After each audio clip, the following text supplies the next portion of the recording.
Good morning, ladies and gentlemen. Today's Eldritch is going to be a little bit different. See, what happened is I went to record, and I made it through the first two floors of Dagon's temple, only to find that I had forgotten to turn my microphone on. So I wound up left with, I don't know, 10-15 minutes worth of footage where I have absolutely no commentary. So what I decided to do is, rather than just scrap the episode and go straight to the one where I finish, I decided that what I would do is I would record myself reading the actual story Dagon by H.P. Lovecraft. So it's in the open domain, as all of H.P. Lovecraft stuff is, and I recommend you go read it yourself. But I got this really nice,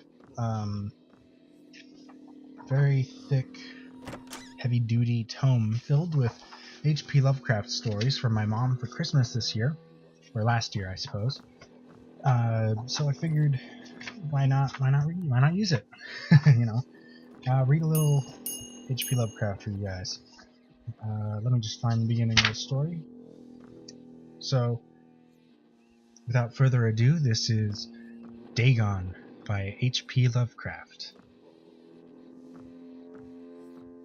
I am writing this under an appreciable mental strain, since by tonight I shall be no more. Penniless, and at the end of my supply of the drug which alone makes life endurable. I can bear the torture no longer, and shall cast myself from this garret window into the squalid street below.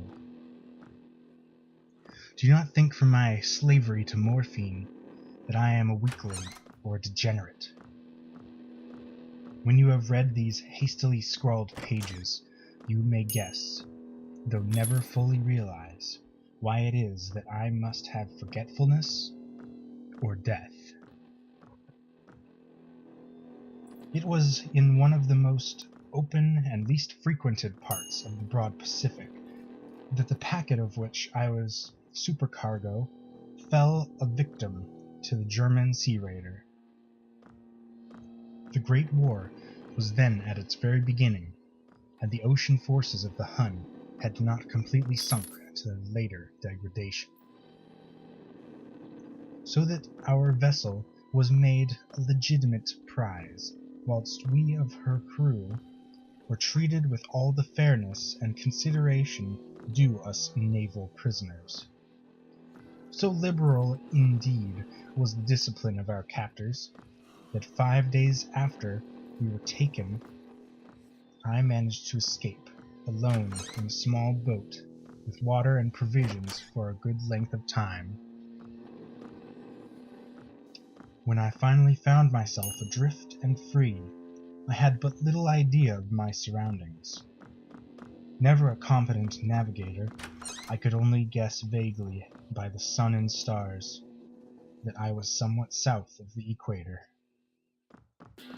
Of the longitude I knew nothing, and no island or coastline was in sight. The weather kept fair, and for uncounted days I drifted aimlessly beneath the scorching sun, waiting either for some passing ship or to be cast on the shores of some habitable land. But neither ship nor land appeared, and I began to despair in my solitude upon the heaving vastness of unbroken blue. The change happened whilst I slept. Its details I shall never know, for my slumber, though troubled and dream-infested, was continuous.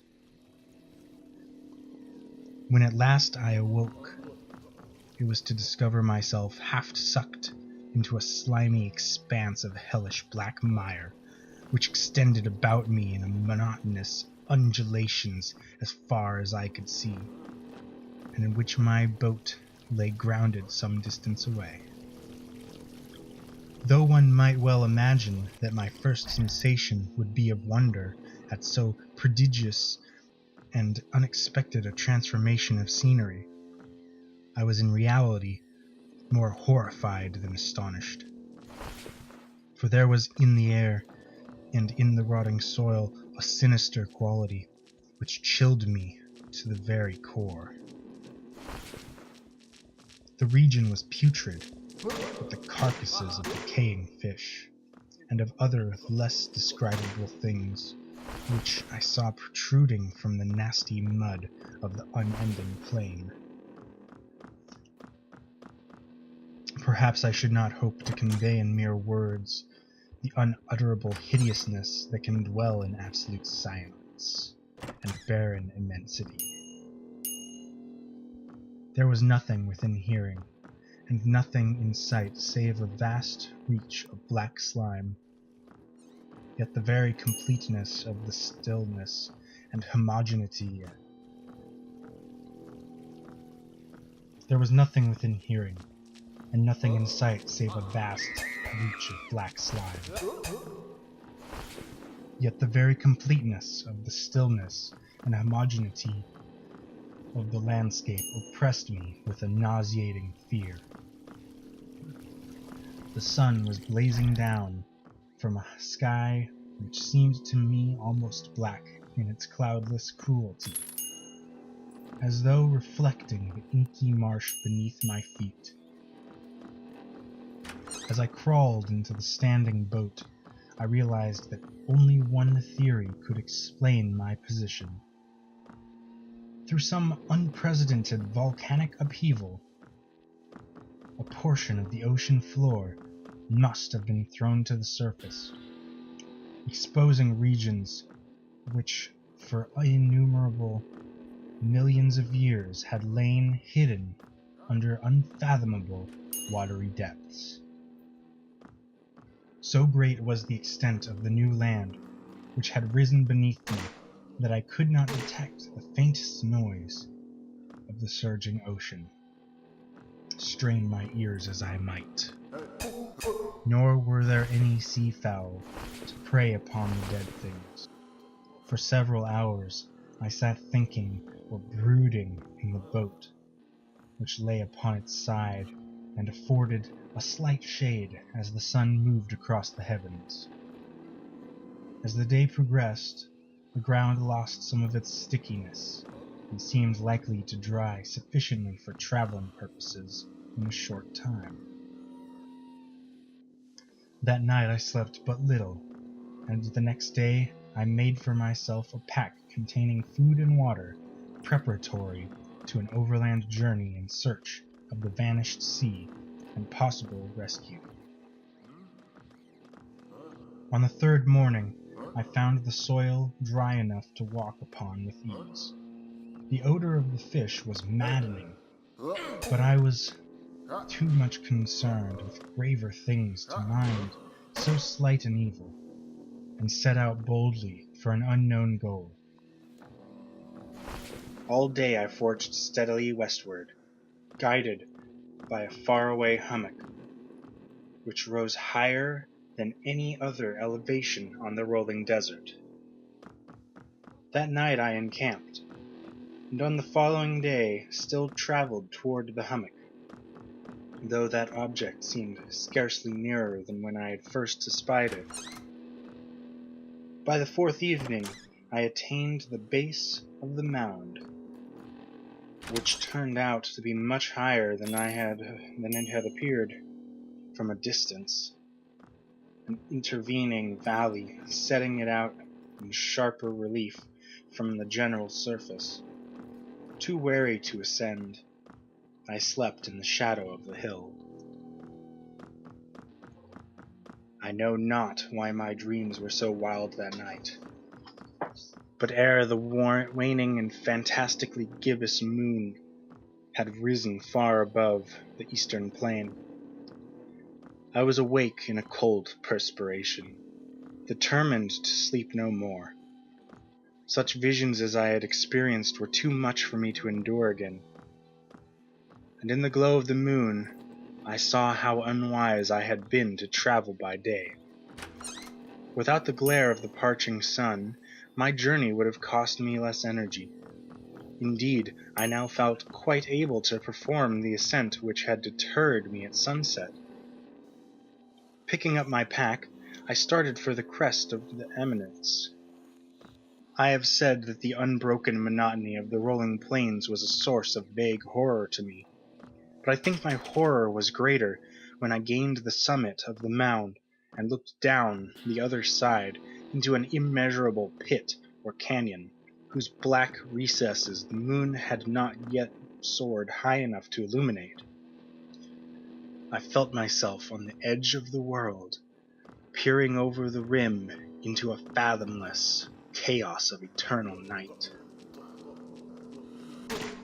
Through my terror ran curious reminiscence of Paradise Lost, and of Satan's hideous climb through the unfashioned realms of darkness. As the moon climbed higher in the sky, I began to see that the slopes of the valley were not quite so perpendicular as I had imagined.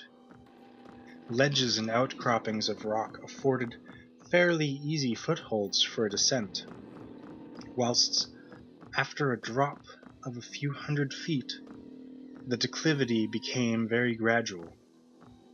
Urged on by an impulse which I cannot definitely analyze, I stumbled with difficulty down the rocks and stood on a gentler slope beneath, gazing into the Stygian deeps, where no light had yet penetrated. All at once, my attention was captured by a vast and singular object on the opposite slope, which rose steeply about 100 yards ahead of me. An object that gleamed whitely in the newly bestowed rays of the ascending moon. That it was merely a gigantic piece of stone I soon assured myself, but I was conscious of a distinct impression that its contours and position were not altogether the work of nature. A closer scrutiny filled me with sensations I cannot express, for despite its enormous magnitude and its position in an abyss which had yawned at the bottom of the sea since the world was young, I perceived beyond a doubt that the strange object was a well-shaped monolith, whose massive bulk had known the workmanship and perhaps the worship of living and thinking creatures. Dazed and frightened, yet not without a certain thrill of the scientist's or archaeologist's delight, I examined my surroundings more closely. The moon, now near the zenith, shone weirdly and vividly above the towering steeps that hemmed in the chasm, and revealed the fact that the far-flung body of water flowed at the bottom, winding out of sight in both directions, and almost lapping my feet as I stood at the slope. Across the chasm, the wavelets washed the base of the Cyclopean monolith, on whose surface I could now trace both inscriptions and crude sculptures. The writing was in a system of hieroglyphics, unknown to me, and unlike anything I had ever seen in books, consisting for the most part of conventionalized aquatic symbols such as fishes, eels, octopi, crustaceans, mollusks, whales, and the like. Several characters obviously represented marine things, which are unknown to the modern world, but whose decomposing forms I had observed on the ocean-risen plain. It was the pictorial carving, however, that did most to hold me spellbound. Plainly visible across the intervening water, on account of their enormous size, were an array of bas-reliefs, whose subjects would have excited the envy of a Dore. I think these things were supposed to depict men, at least a certain sort of men, though the creatures were shewn disporting like fishes in the water of some marine grotto, or paying homage at some monolithic shrine which appeared to be under the waves as well. Of their faces and forms I dare not speak in detail, for the mere resemblance makes me grow faint.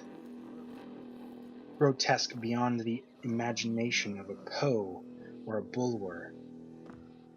They were damnably human in general outline, despite webbed hands and feet. Shockingly wide and flabby lips, glassy, bulging eyes, and other features less pleasant to recall. Curiously enough, they seemed to have been chiseled badly, out of proportion with their scenic background, for one of the creatures was shewn in the act of killing a whale, represented as a little larger than himself. I remarked, as I say, their grotesqueness and strange size, but in a moment decided that they were merely the imaginary gods of some primitive fishing or seafaring tribe. Some tribe whose last descendant had perished eras before the first ancestor of Piltdown, or Neanderthal man, was born. Awestruck at this unexpected glimpse into a past beyond the conception of the most daring anthropologist, I stood musing whilst the moon cast queer reflections on the silent channel before me. Then suddenly I saw it. With only a slight churning to mark its rise to the surface, the thing slid into view above the dark waters.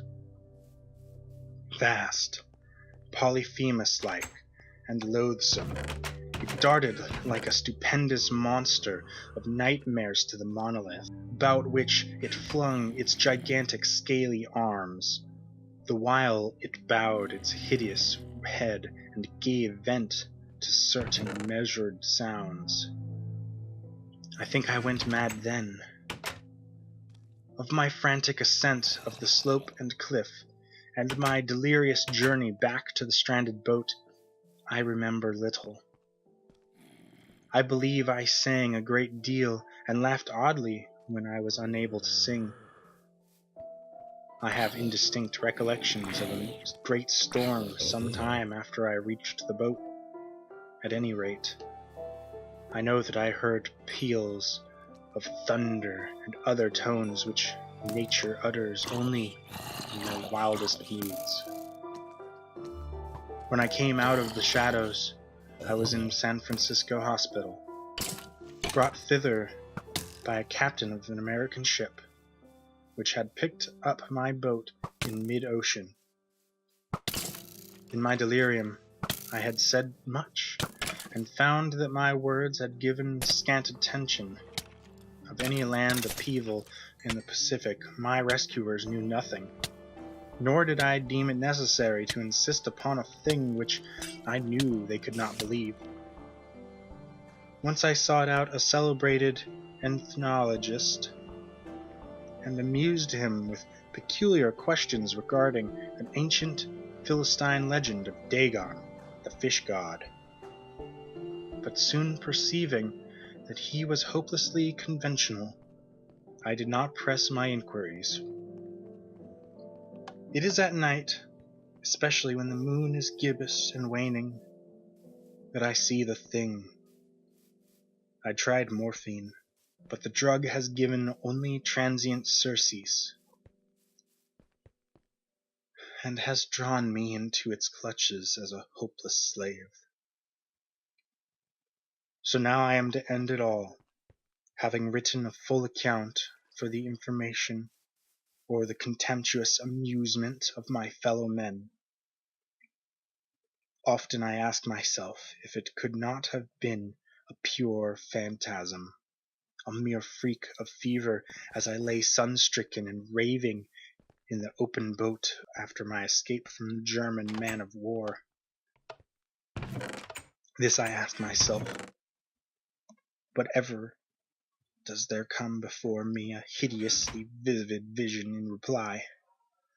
I cannot think of the deep sea without shuddering at the nameless thing that may at this very moment be crawling and floundering on its slimy bed, worshipping their ancient stone idols and carving their own detestable likenesses on submarine obelisks of water-soaked granite. I dream of a day when they may rise above the billows and drag down their reeking talons the remnants of puny, war-exhausted mankind. Of a day when the land shall sink, and the dark ocean's floor shall ascend amidst universal pandemonium. The end is near. I hear a noise at the door, as of some immense, slippery body lumbering against it. It shall not find me. God, that hand! The window! The window! Thank you for listening. That might have gone a bit longer than I intended, and there's probably some footage of Minecraft, I guess, is the only extra footage I have. So if you're seeing Minecraft right now, it's probably because this ran longer than I thought it would. Alright, well, thank you for listening. That was Dagon. I hope you enjoyed it. Next episode should be up in a few days, and you'll get to see me finally finish the first temple, I guess. So until next time, I don't have a catchphrase. Bye!